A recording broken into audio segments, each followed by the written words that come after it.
In the studios, as informed by Leone, we've just been joined by the country's Chief Minister, Dr. Moinina Sengeh.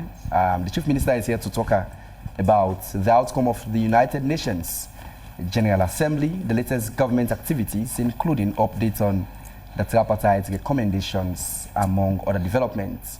As always, it's a pleasure having you. Good morning, Chief Minister, Dr. Moinina Sengeh. Good morning, good morning. Always an exciting moment to have you. Thank you very much. It's always fun. How's it been like? Let's start off with the UN General Assembly. Help us, help Sierra Leoneans get a clear overview as to what do you think were the key take-homes for Sierra Leone aside from participating in that event? Well, I mean, I think it's been a minute now since we did that, because then after the UN, I was in London at the investment summit. But in the UN, we have the speech that the president has to give. But the most important part for us is not the speech, actually. It's all the side meetings that we have. It's all the bilaterals that we engage in. It's all the trade and investment opportunities that we participate in. So we had very strategic meetings.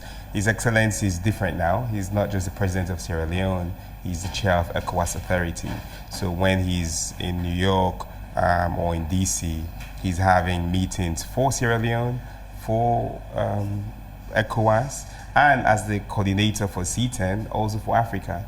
It's an important moment because UN is 80 years and the Security Council hasn't reformed. And Sierra Leone is on the Security Council, coordinator for C10, chair of ECOWAS. He's been one of the biggest advocates for inclusion within the UN. And in our meeting with the UN Secretary General, he said he does not find any other country that's as principled as Sierra Leone in terms of its focus on multilateralism, in terms of its leadership and vision. So it's really inspiring to see somebody like the UN Secretary General be so clear on Sierra Leone's leadership. And then we were in Washington. We met with the people at the Foreign Office, State Department. We had strategic conversations on US-Sierra Leone relationship and looking at signing great deals between the US and Sierra Leone. And again, there the message was clear. Sierra Leone and the US are great allies. One highlight for me was the town hall. We had a town hall, the civic town hall, the Minister of Information organized. Full room, hundreds of Sierra Leoneans were there for 6 hours. We talked about every issue. We talked about diaspora issue, development in Sierra Leone. We ate together, we danced together. So overall, it was a really successful event. How do you think those global commitments translate into local actions, particularly so in areas of education, agriculture, youth empowerment, employment, and technology? It's interesting. The meeting that I have right now after this interview is with investors who we met during this trip, who are already here. When we are out there, we meet people who are strategic. One of the meetings we had, His Excellency hosted a meeting with Corporate Council on Africa, which is a set of business people who are interested in Africa and who are doing work there. There's a US initiative called the LPG Initiative, which is about clean cooking. They're looking to add other countries there. It was from that session that they decided that maybe they'll consider Sierra Leone, and it's a major White House initiative. And so the impact is very clear. You go from these sessions, you bring opportunities to the country, from investments to new partnerships, new opportunities, which feed into the lives of people here directly. Now, let's look at the bigger picture. You've been quoted to say that Sierra Leone wants Africa to have a meaningful seat at the decision-making at the UN. And of course, this involves Africa having a permanent seat. And that has been discussed throughout this General Assembly, as echoed also again by the Kenyan president. Let's be realistic. Why do we need a permanent seat when at the end of the day, most of the things that go to the permanent seats of the Security Council are being vetoed? And what would be Africa's advantage if Africa has a seat at that table? Interesting. So Africa's position is called the Common Africa Position, which is that we want two permanent seats and additional ones for the non-permanent seats. And if there is veto, so we wish the veto wasn't there, but if there is veto, we want the veto to be available for everybody. So if Africa has seats there, then it will come with veto. If we're keeping veto, that's what we're pushing for. The reasons for why Africa should be there are plenty. When the Security Council was being formed, when the UN was being formed, many of our countries were colonial states, and we didn't have a voice. We weren't at the table. But majority of the decisions that go to the Security Council are about Africa. Africa is over 1 billion people, 54 countries. So second most populous continent, the continent with the most number of countries. If you talk about arable land, if you talk about minerals, if you talk about human capital, if you talk about where technology is being advanced in culture, it's just but right. It's just that we can be there. And it's not a token. We're not asking for a favor. So when President Bio speaks, he's not begging. He's saying this is a rightful thing to do. This is the just thing to do. The thing about inclusion, when you have a more inclusive environment, a more diverse environment, the decisions are better, the outcomes are better for everyone. So when you keep people out, you're just making your decision or your system worse off. That's why I preach radical inclusion, because it's better for everybody. Is it going to be realistic, looking at the geopolitical situation of Africa? You look at the north of Africa and how those nations are pushing towards the Arab League, while sub-Saharan African nations are pushing towards Pan-Africanism. So if we take this initiative to say we want 2 seats, how realistic would that be when you look at Africa in its situation itself? I think we must, so 2 points there. Countries can form sub-blocks. Sierra Leone is part of Mana River Union. It doesn't mean we're not part of ECOWAS. We are part of ECOWAS as well. And we're part of Commonwealth, we're part of other multilateral blocks. So countries in North Africa can be part of other regions, but also be part of Africa. So I think there is we need to separate those facts. I had people from Morocco in my office yesterday, and they're looking to deepen relationship with the continent. When we have to choose, the AU will determine that. It's not the UN who will tell us which countries will determine that, and that's a separate conversation that we'll have. Mm-hmm. We're fighting first to have Africa be there. Since C10 was formed, Sierra Leone has been chair. It wasn't until President Bio came that we have had this level of interest, that now everybody, all the other P5 countries have said they support this move, because President Bio has, since then, he's chaired about half of the sessions in the lifetime of the C10's existence. And he has elevated Africa's position in this global discourse because of who he is. He's a peace scholar, he's a global scholar, and he's the father of democracy in Sierra Leone. So then he's the father of democracy for Africa in the UN. And we're not just saying this because everybody likes to say nice things about presidents, because we see it, because the Secretary General says it. And it's really, it's interesting, because when the Secretary General was praising Sierra Leone and the president as to why we're doing this and why we have such a principled position just when we're in the UN, and President Bio in his response said it's radical inclusion. We believe that everybody must be at the table, that the poor, the marginalized, the small, the voiceless. And a related point to this, because he truly believes this, during the constitutional review process, there's in the Tripartite, and we'll come there was a request which was then pushed by the APC, that smaller parties or parties should be deregistered if they don't win an election 2 times. And President Bio said, the goal of a party is to represent the voice of the minority. We think about parties as for the majority, but in his mind, and which just blew me away, is that no, the purpose is to represent the voice of the minority. So he inherently believes this. So when he gets to speak to these matters at the multilateral levels, it's easy for him. Just a clarification, was that a submission, was that a proposal put forward by the APC in the recommendations of the Tripartite? Yes, the APC believes that parties, smaller parties, or parties who don't win elections should be deregistered.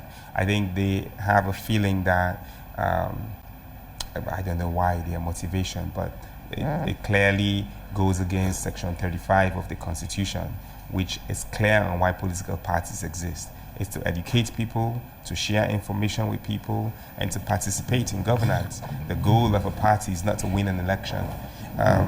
But because of the tripartite process and how we engaged it, it was a dialogue and it's a conversation.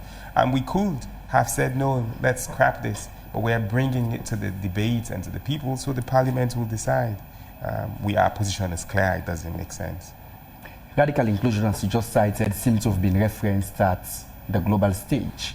But in country, it's one of the most talked about initiatives, but seem not to have been replicated, more so in areas of youth who seem to be languishing largely as a result of the kush and other illicit drugs that are plaguing the lives of many. Chief Minister, where are we getting it wrong, more so with the radical inclusion in that regards? I think that's precisely why we need radical inclusion. It's that every voice matters. And I think there's a radical inclusion or fighting for justice does not mean problems don't exist. We amplify inclusion because problems exist, because there are injustices in the world. The problem that's happened is that we have a couple of people who think they can go, they're a separate set of people. There are those who are using this kush to prove a point, their political relevance, crisis. There are those who really care. There are those who are victims. And there are those who are thinking, how do we prevent all of this? So when you look at the conversation, it's a mix of all of those, yeah? And there are those who are serving. I, on my Facebook, posted that I was giving $500 to somebody for people to share ideas. 16,000 comments. 16,000 comments in a week on this. And one of the people, Jaden Khan, I didn't know. It's all just based on the comments there. He's a Sierra Leonean Premier League football player who had a drug crisis and now is working to sensitize people, to advocate for this. And he participated on my forum and people saw his work. And he did a video, we played it in London at the Investment Summit, which we can also speak about. And then we were sharing it. And people like Jaden are not the same like people like Minkailu, who's just trying, not the chairman. So some of these guys, these APC guys, who just want to show that they're influencers because they are doing it for attention. They are doing it for the likes. People like Jaden are doing it for their life. There's a difference between doing something for the likes or doing something for your life. And in between, there are whole lots of others there. Government's priority. Every day, yesterday in security meeting, the president, we're thinking actively and he's giving instructions to the IG, giving instructions to the AG. The justice system must work. Justice system is the judges, the magistrates who give people bail, who are doing their work based on the information they get from investigators. You don't blame president for that. It's the investigators. Who are the investigators? It's your and my brother who are lawyers. Who are the people who are judges? It's yours and my uncles and aunties. Who are the people who are selling the drugs? It's your cousin and my cousin. Who are the people who are trading, who have those labs? I'll tell you, some bystander, well, it's not a bystander, some active person in Bo sends me a message, CM, there's somebody in this location by the name of this. I don't know this is the person who I speak to a lot, but it comes on my message. I forward it to the IG. IG takes action. They go and arrest that person, and the person is there. We need everybody on board. That person is not online screaming, oh, government is not doing anything. That person took an action, sent it to me or anybody else, and I sent it to IG, and IG took action. There's a crisis. There's a drug crisis. There's a pandemic. His Excellency declared this. When there was Ebola, an epidemic, we didn't say, oh, government, so they do Ebola. Government, we required everybody to work together to fight Ebola. That was a pandemic. When there was COVID, there was a pandemic. We required everybody, yes, government does what government created rehabilitation centers, government brought vaccines, government did laws. That's what the pandemic was. When there was Mpox, which is a public health crisis, and we declared an emergency, we brought vaccines, we gave information. There's a Kush pandemic. There's a drugs pandemic. We have said it. And government has created the rehabilitation. The training, the laws, and we are working on that. But you don't solve pandemics with police. You don't solve pandemics by overlaw. You solve a pandemic when everybody in society understands that it's their responsibility and their problem. It's not by going to social media and posting things for likes. You solve a pandemic by placing your life, imagining somebody else's life, and trying to save a life. That's the misconception of the situation. So when I hear people say government doesn't care, and I look at it, I'm a data guy, I analyze it. Many of them are bots, by the way, sponsored by bots. So it bubbles up on our social media feed. That's one. But we also know that our mothers are crying in the village. We know that children are dying. We know that these things are happening. Instead, somebody takes a photo and videos and say, hey, look, this bobo are 9 days so. You tinap there, they watch bobo, they take kush, the video instead. Where did our soul go? And you blame the police officer for not intervening. So we all have a role to play. We all have a responsibility, and we must all commit that we want to stop this pandemic, and it will go away. That includes government, yes. That includes the religious leaders, yes. That includes you and I, our neighbors, yes. Even with the amount of seriousness that the fight against Sekush demands, we've had statements from senior state officials that seem to have watered down the expectations. Can you give me an example? Many seem to have come after the Speaker of Parliament. I've not seen who. So give me an example. Sengeh, Thomas, taking into cognizance what did he say? Statement saying that the picture people paint is far from the realities on what's the condition of those who take the drugs are, and many seem to have come after him with regards to the same. I think again, this is context. When I spoke about when we see what's on social media feed, a lot of those are sponsored by bots. There are bots who are pushing this. So somebody somewhere behind the system is paying bots online to elevate this content up. Somebody somewhere feels that this way now we'll go after SLPP. Somebody somewhere is sponsoring this. This is fact, that are number one. It is not the same as it's not a crisis. There is a crisis, yeah? But this is a crisis, and the way it's elevated is being sponsored by APC. Well, I would say APC because now then they online they are the people who I see. It's like Ebola. Ebola was actually this is the difference.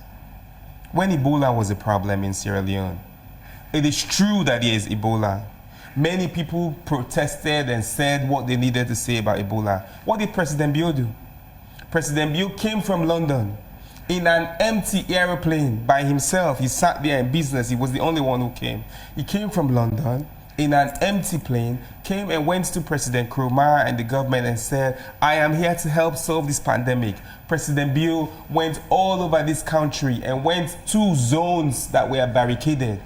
Is that what you wish should happen from members of the All People's Congress Party? That's what they should do. Instead, they are playing politics on this. When President Bio saw a pandemic in Ebola, he left London, put his life at risk, came and worked to the opposition to address the pandemic. That's a pandemic. Mr. Minister, is a pandemic. One want That's not what we're seeing. Also argue on the other end. You mentioned in Ebola, and of course the mudslide that was used by, I will say alleged SLPP party members on social media also again as a campaign tool against the All People's Congress Party What was the in campaign message? 2018. What was the campaign message? The missing Ebola funds, for instance, But and how it that's was different. misplaced, and then the mudslide and how it was handled by the then APC party. It's the same systemic issue, but this time it's with drugs. No, but it's not the same.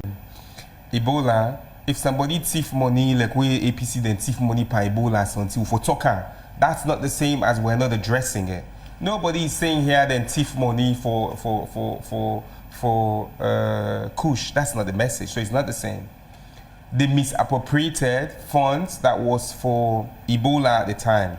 But the point is, President Bio and the SLPP at the time did not go on to say Ebola no deal. Now APC 9 counts Ebola. Now APC 9 did. We didn't do that. But I hosted Minkailu and Moses Mambu the other day on our Hot Seats program. And they also took responsibility as opposition party in country. They said the fight against Kush is not a political fight. It's a fight that should be embraced by all Sahelians. Is that not? I applaud them for saying that. Go on social media today and see what their leader of government business is saying, or see what Honorable AKK is saying, or any of them, or see what their influencers are saying. There are some people whose names I don't call. But go and see what she's writing on her Facebook. Those people are dangerous for this country. When you believe that you're going to put the president's face and you're going to put other people's face and you write misinformation, you're a danger to this country. It means you're not understanding what progress and development is. And I say these things, I want them to sit next to me, I want them to sit opposite from me, and I'll tell them that they're a danger to the country. They are playing on people's emotions and on the reality. There is a crisis. You don't politicize it. If you politicize it, you don't care for your children and the youth. So all these people who say, oh, where the youth then? What are we doing for the youth? They don't care for the youth. If you care for the youth, you'll be engaging on solutions. It's one of them, one of these influencers. I posted, there's a law in Sierra Leone, 1963, Liquors License Act. It says that you cannot be 16, you cannot be allowed. Absolutely. So it's like, oh, how would you know? Well, there are ID cards, and we have ID cards. But it's your if you want to go club, now your responsibility for get ID card, and the bar owner is your responsibility to protect. Yes, the laws exist. How many police officers they will get? 5,000, 7,000? I don't know the number. It's not going to be enough to police. They have to police other areas.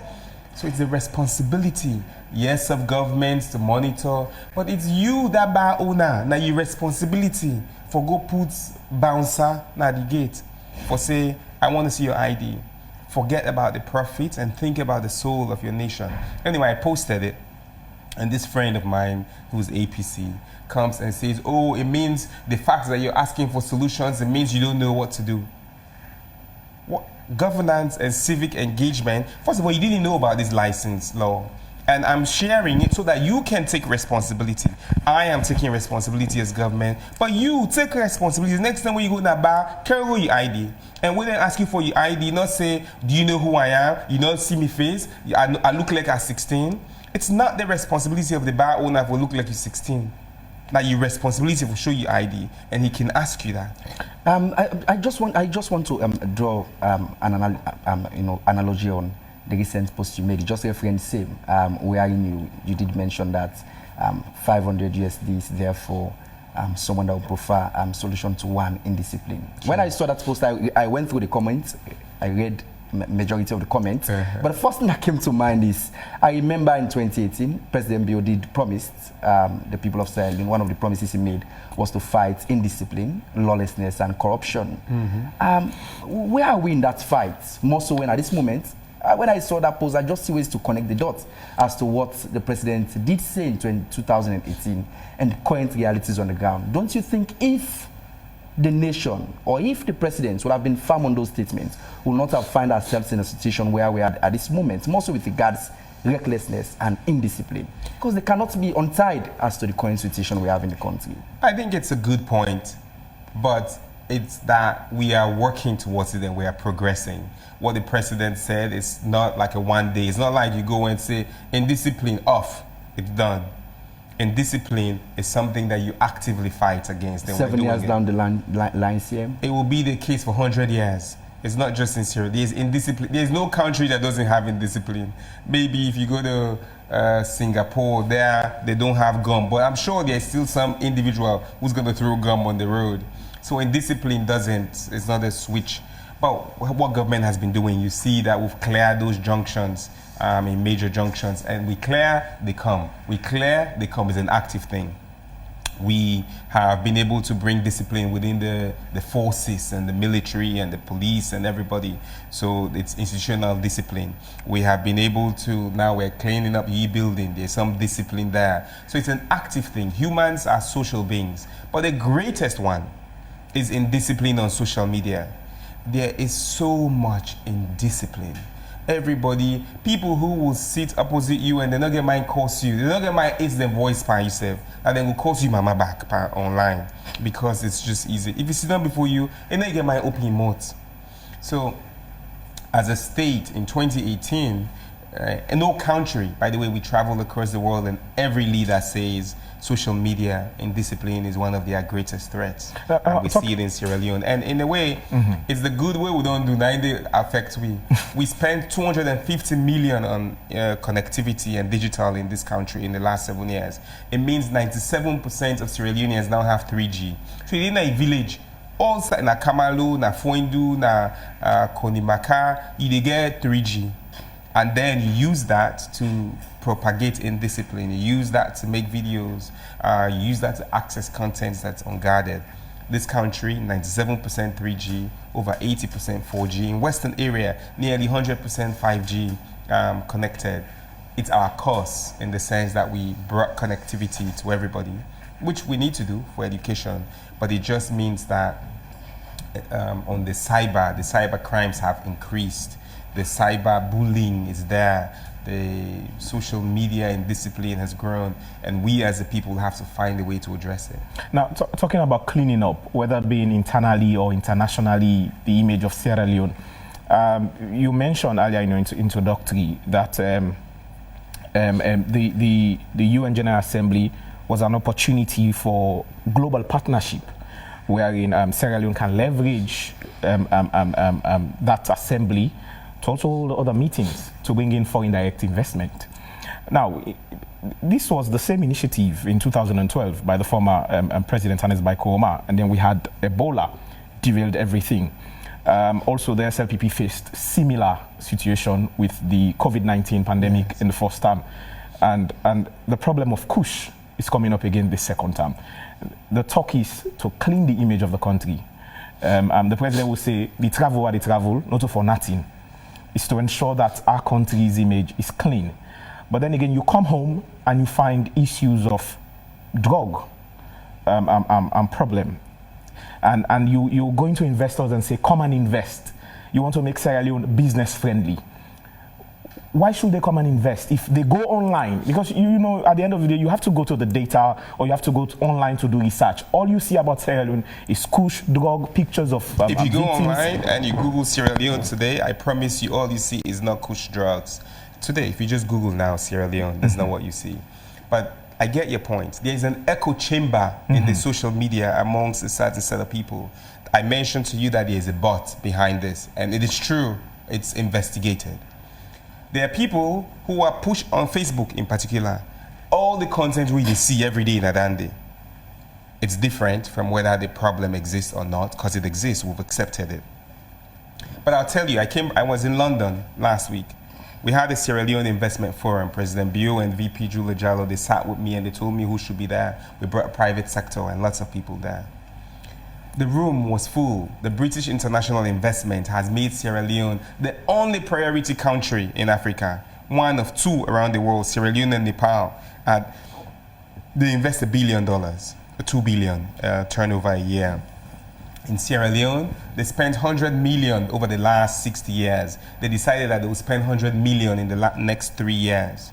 Propaco, which is the DFI from Spain, FMO from Holland.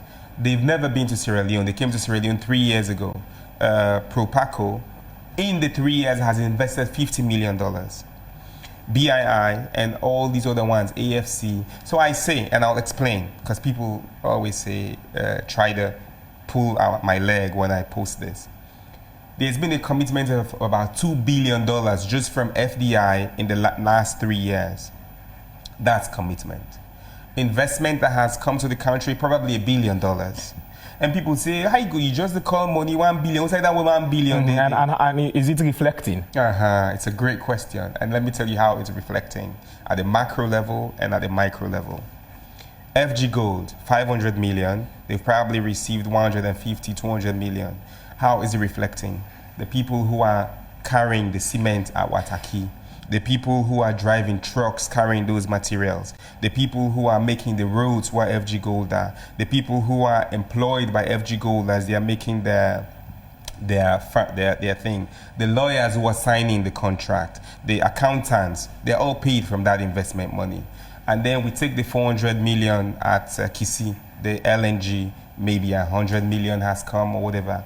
The people who clean and brush the area in Kisi, the people who carry the cement on their heads when they import the cement, those who do the iron rod, the cookery woman where they Kisi now where they sell more cookery to the worker there, because the worker they not been there, they not been they sell cookery there. Now they sell plenty more cookery where they did. The person when are the watchman where they did, the person where they mix that concrete, the driver. It's all reflecting in their pockets. Then you take onions, PC and Sons. They received, I don't know, 20 million, 30 million from IFC. How is it reflecting? All the women there, now local Masama area, now Port Loco, we now are doing more onions. The people who build the dam for them so that they can do irrigation. The people who are processing and exporting for them, they are there. The people who are employed on their farms, now inside them pockets they go. The point is, when people say that 1 billion inside there, it ain't inside you paddy in pockets, it ain't inside with pocket. With me and you can, we're speaking. So why you know they reach the next man? Either cookery, I mean, richer, where they sell cookery to them work out there, inside that money they come on. So in the richer, we just have this, that's what the economy is. When 1 billion in investment comes in, it means that, or 400 million in this case, Nakisi, that cookery woman where they sell cookery today, enough of them sell cookery yesterday, new cookery woman then don't come up because more people than they work. If me and you go Kisi now, there are cookery women there. Now the money now they go in their pockets. That market woman where they sell more onions now, because more cookery woman than car, now that money now they go in their pockets. That person where they tote more cement. If you go to port, the traffic of containers increased by 85%. That means many more people than they tote cement now. Now the money now ain't gonna then tote man then pocket. At the micro level, the money spreads across the board for people who are providing services and for people who are creating jobs. But at the macro level, when people then say inflation, Sierra Leone, record time to bring inflation down from 54% to 5%. The first time we have it stable in this country at single digit. President Bill did it in 2019, and then COVID came, we were at 9%. So if COVID didn't come, as you had said, this country will be completely different. But we don't use that as an excuse. At the macro level, that money, the FDI that comes, it stabilizes our forex. That's why our forex is there, which affects our prices. And when the prices are affected, it affects you and me. So FDI and that investment will come, it affects we. We know they just shape that 2 billion to my pocket, but that cookery woman, that market woman, where they sell more now because then they sell more cookery, because more worker than they, because then worker they're hungry because then they tote more cement. Because with more cement car, it brings more taxes. That's how it feeds to all of us, and it's very difficult to imagine, but it's true. And I think, to your point, Sierra Leone is the hottest place for investments in Africa. And I don't say this because I'm sitting here. When we went to AFSIC in London, the African Investment Summit, we saw people who were coming to say, I want to come to Sierra Leone. Somebody 3 years ago, he went to Kamalu. He set up a cashew industry manufacturing their cashew paste. They import cashew from everyone. Private investment. They come, they manufacture cashew. The packet is now, they're selling it in London. It means those women in Kamakwe, they are making more money today. It's going into their pocket. Yesterday we saw energy, Skatec, they are building 50 megawatts, I think, in Kamakwe. I mean, the people that only go brush that land, the people that we then they rent the land, lease the land, the people that we get for totes dancing the weekend, they're all in a part of that FDI where they come. So when our people, some of our people go online and say, oh, Salon bad, don't come here, invest for this, there are human rights this. No, they don't like the country because our country is this. Our GDP is about 9 billion. Government revenue, I don't know, 1 billion a year. Our budget is 1 billion. Revenue, let's say we are collecting all of that, but let's say we're collecting 700 million, 800 million, 1 billion, even if we are collecting all. How do you think the rest of the 6 billion, 7 billion is filled? It's from these services, it's from these products that we export, it's from this FDI. There has been a wave of public concern about more so economic hardship and governance generally. I remember in 2024, reports say 60% of Sierra Leone's population live below national poverty lines, with significant portion in extreme poverty. What is your government doing in terms of policy directions or say interventions to ensure that the situation is eased? It's a good point. I like to say we stick to the plan, and that's what everybody says. We stick to the National Development Plan. We stick to the Food Compact Plan. We stick to the Energy Mission 300 Plan. We stick to the MCC Plan. We stick to the Climate Financing and Energy Plan. All of those are under the National Development Plan. The National Development Plan has a goal that by 2039, Sierra Leone will be a middle-income country. To be a middle-income country, it's about the population who are in abject poverty. I'll tell you that year on year on year on year, we're reducing the number of people who are on abject poverty. Our economy is growing, even in the worst of times.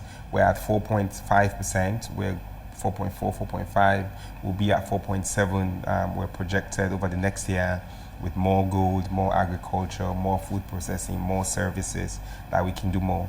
Means fewer and fewer people will be poor. My dream and my goal in life is that we'll eliminate abject poverty in Sierra Leone. SDG 1 says zero poverty by 2030. Our level of poverty, rural poverty, is high, getting better. If you just saw the WFP report recently, the people who are hungry is going down. The number of food that we're producing is going up, and this will continue to grow because of the foundation that President Bio has laid. I believe when we build on that foundation that President Bio has laid, when we stick to the plan until 2039, we will reduce poverty in this country and will become a middle-income country. I personally believe, and I'm committed to ending abject poverty in Sierra Leone. I want to take you to, quickly, Bokari, I want to take you to the tripartite recommendations. Now, how committed is, how genuinely committed is both the SLPP and the APC to the spirit of the agreement? Or is it more of a political show of goodwill between these political parties in implementing the recommendations that sit, in the tripartite recommendations? It's been 2 years since we signed the agreements for national unity. October 18th made it 2 years. When post-election, APC said they are not going to participate in governance, they were not doing this, they were not doing that. President Bio said, Chief Minister, I want you to be the chief negotiator. I want you to work with a team of people who he gave me to engage with the APC. We went for 3 days, we sat. I sat across my counterpart, Dr. Samura Kamara, and his entire team. Negotiated hard. We had 8 resolutions within the Agreement for National Unity. I used to know them offhand because I studied them so well. I think number 1 was President Bio was supposed to make a speech. Number 2 was maybe the APC should go back to, they should end their strike. Number 3 was the Tripartite committee was to be set up. Number 4 was prisoners who were to be released in cases. Number 5 maybe was that there should be political dialogue that was ongoing. Number 6 was that people, that our leaders should be talking to each other, President Bio, EBK, and all of them. Number 7, I forget. And number 8 was that we should have the moral guarantors. 8 resolutions. I'll tell you this, my brother. We have done all of them. President Bio immediately gave a statement. All right, the other one, 7, was we should condemn those who give hate speech. President Bio gave his statement, and Samura also did. Everybody condemns hate speech. We continue to condemn hate speech. We set up the Tripartite committee immediately. The Tripartite committee worked to produce results, and we're implementing those. The prisoners were released. APC people have been paid. I even forgot. We forgot to pay the SLPP people. So now they're mad at me, but we'll correct that for those who we paid their backlog. And we did that. Moral guarantors has been set. President and EBK, na big man there, how then they talk, we know they put much there with Samura, but I imagine that that's happening.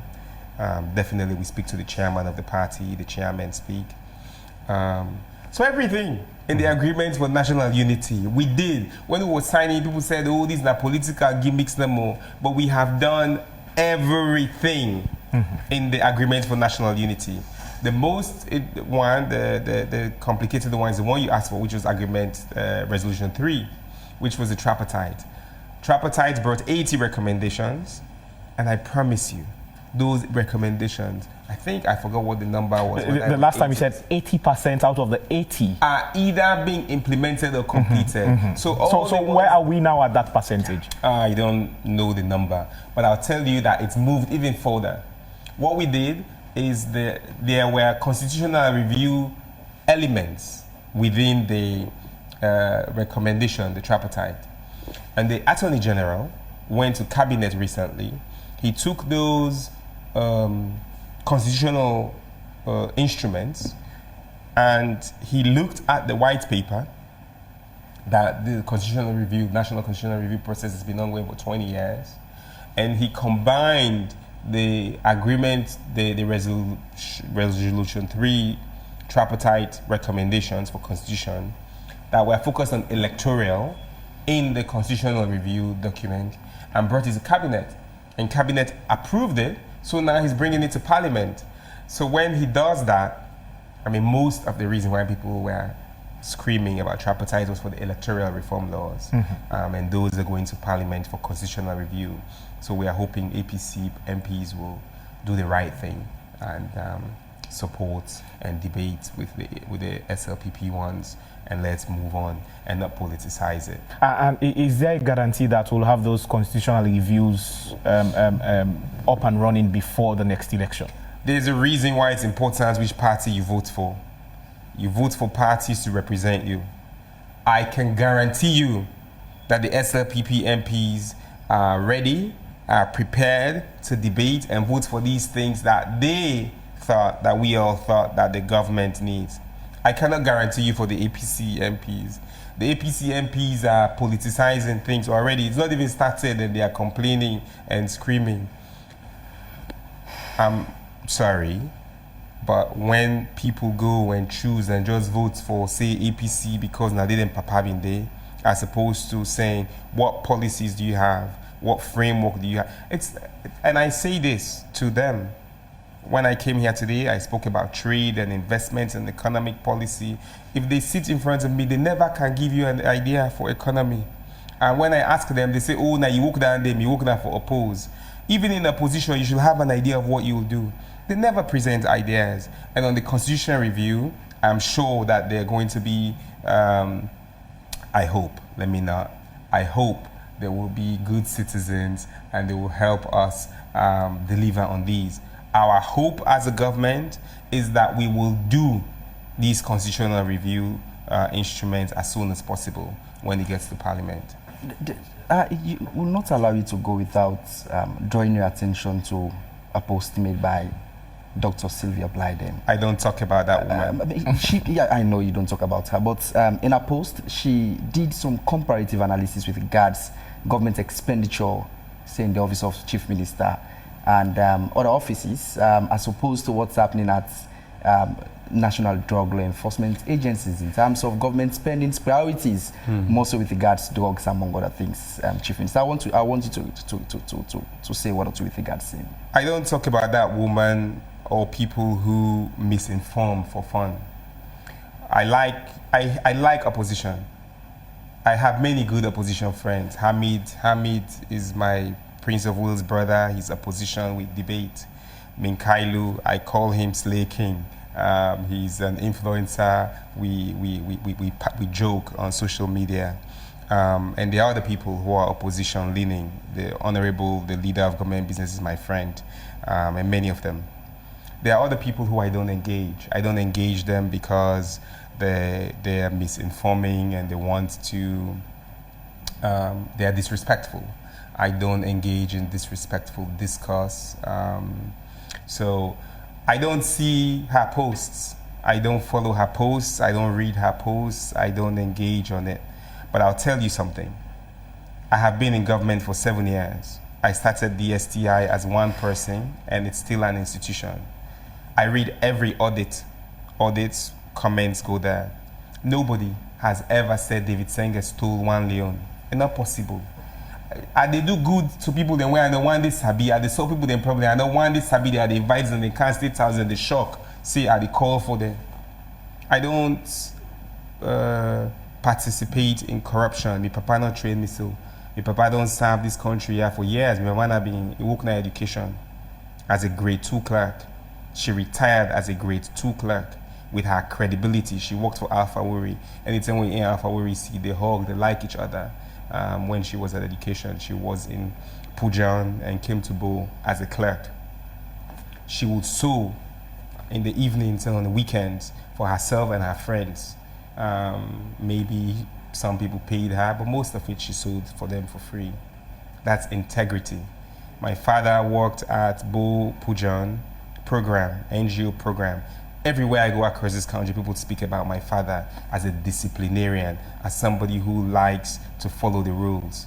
My father, I remember, if there's a crooked line here, you don't have to call my father. He will come and try to fix the line. I'll tell him, please go and sit and mind your business. He cannot see indiscipline. My father worked for Bo Pujan. Then he worked for Ministry of Gender and Children's Affairs. Then he worked for UNICEF Sierra Leone for all those years. And then he worked for Focus 1000.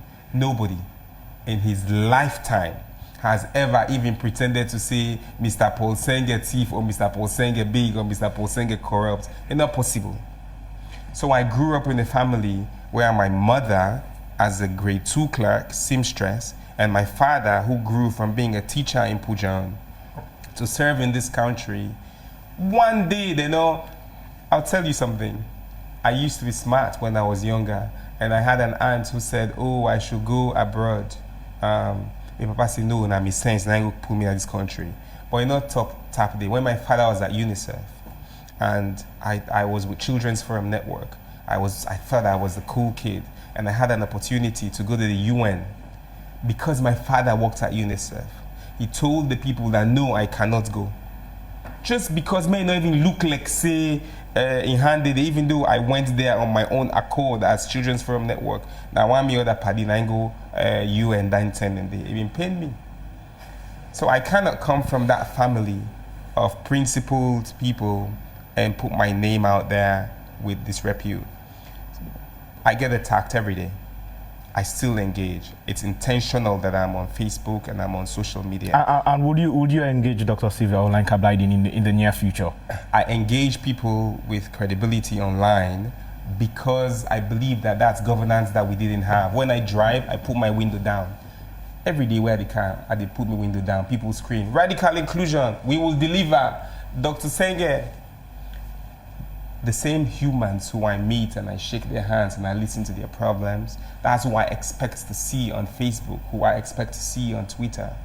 Because governance, President Bill said, should be about the people and bringing the people. And my role as chief minister is to listen to the people. It doesn't change. As CIO, as Minister of Education, as chief minister, I haven't changed.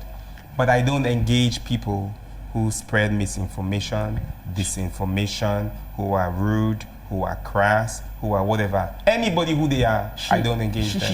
She did reference your government as heartless, comparing budget spent in one trip for the president to the budgetary allocation for the NDLA. She has friends. She's not my friend. She doesn't have to be my friend. She has brothers and sisters who she interacts with. Mental health is real. Mental health in general is real. And I feel sorry for people in general, and I'm not speaking about her. I try not to. I feel sorry for people who have mental health challenges. I feel sorry for people who do things for likes, social media likes. I feel sorry for people whose relevance in life is to attack other people.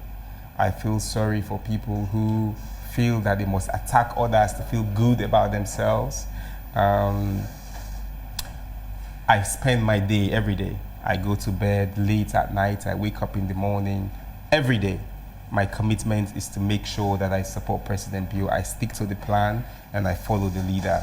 Every day my commitment is to make sure that this country is better. We meet our 2029, 2039 goal of middle income country. Every day I sit, I dream, I imagine that we will end poverty in this country. Every day I know that you, me, the young people, the opposition, the engineers, the teachers, the Omolanke guys, the market women, the traditional healers, the Bondo society women, the teachers, every day when we work together, we will deliver a more just society in this country.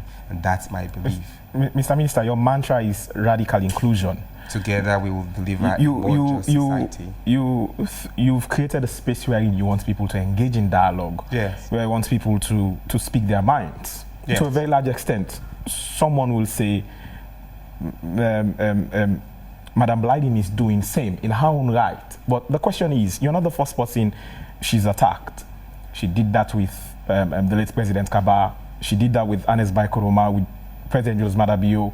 And to a very large extent, they quashed those issues. Maybe along the line, are we going to see you two along the line having these conversations? You're coming from the radical inclusion point of view. Maybe she's a radical in her own right. Look, maybe she has seen, you mentioned President Kaba, President EBK, President Bill. Maybe she has seen something I haven't seen. And that's why she's attacking me. But look, listen, engaging is different from, it's not like if Chris Mande, as an example, somebody physically, the person Chris, they attack you physically. Every time we carry, they attack you. You say, no, I just want to bring peace no more.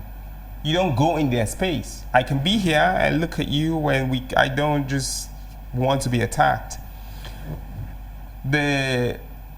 I don't engage with misinformation and disinformation and slander.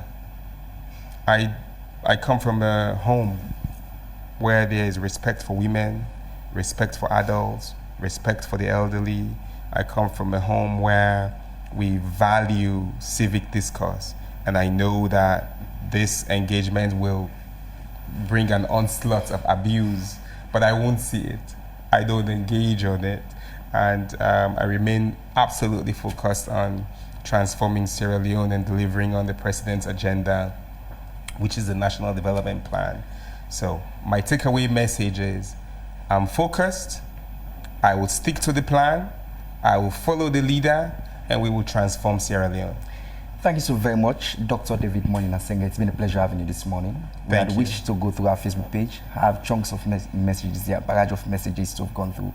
But nonetheless, I'll read them later. I read them. I'll have AI summarize it for me and tell me. Thank you so very much, Dr. Sengeh. We'll